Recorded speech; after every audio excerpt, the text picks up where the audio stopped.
Not at all inevitable. What I like to do to respond is to say, what's the first clause in the first sentence of the most famous speech in American history? Four Four score. score and 7 years ago, our fathers brought forth on this continent a new nation. No, they didn't. They brought forth a confederation of sovereign states provisionally united to come together and win the war and then go their separate ways, which is precisely what they did. The resolution for independence from Richard Henry Lee, July 2nd, read that these colonies are and have every right to be independent states. See, Lincoln doesn't like this because this gives the Confederate government in 1861 some historical plausibility. We can forgive Lincoln because he's got a moral issue at stake that he has to claim that the Union preceded the Confederation, or they took precedence over it. In truth, from the end of the war onward, with the Articles of Confederation as the form of government, sovereignty was vested in the states, and and American history was headed towards an American version of the EU, the Europeanization of the North American continent. If they'd stayed with the Articles, most people think it would have broken into a series of regional confederations, New England, Middle Atlantic, Southern, and that there were no popular movements, no mobs formed to say, no, let's not do this, let's move in a more national direction. Nationalism was non-existent.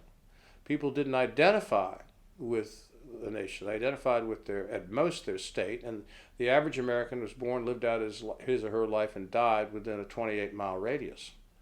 So they didn't think nationally. By the way, that's one of the reasons Washington is unusual. He does, and so does Hamilton. But as a result, history's headed in a particular direction, and it's changed. Something happens. Now, to say something happens is obviously inadequate, and what happens is a very small elite, led by the four people I identify as the quartet: Washington, Hamilton, Madison, and Jay. Jay's the one most people don't know much about. Push for a change. They they come together and agree that the current government isn't really a government, it's a dysfunctional body, that it's going to dissolve. They conspire to create the mood for a convention in Philadelphia. They set the agenda in Philadelphia. That's mostly Madison's work. They recruit Washington to the task. Without Washington, it would never have worked. He becomes the person that legitimizes what is otherwise a bit of a coup d'etat. They don't get all they want in the convention. They can't. But they then manage and orchestrate the ratification process to assure ratification. Doing that requires a certain number of illegalities. 9 votes were sufficient for ratification. That's the articles say you have to be unanimous. And they write the Federalist Papers to promote that national cause. So that it's an argument that a lot of American historians don't like, because we prefer bottom up to top down. And the profession over the last 30 or 40 years has been given to social history to both the methodological and, if you will, ideological position that says we want to recover the voices of the people that have been lost, the women, the Native Americans, the African Americans, and the poor people.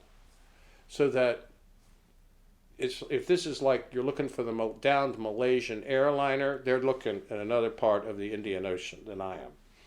And I'm the one who's found this because I'm looking in the right place. And the publication of the papers of these people and documentary histories of the Confederation Congress and the ratification process have provided us with a flood of primary material that makes it pretty clear, to me at least, that this group of 4 managed, manipulated, orchestrated the movement from confederation to nationhood. And that if I'm right, and of course I can't believe I'm not, but if I'm right, this is the most consequential act of political leadership in American history.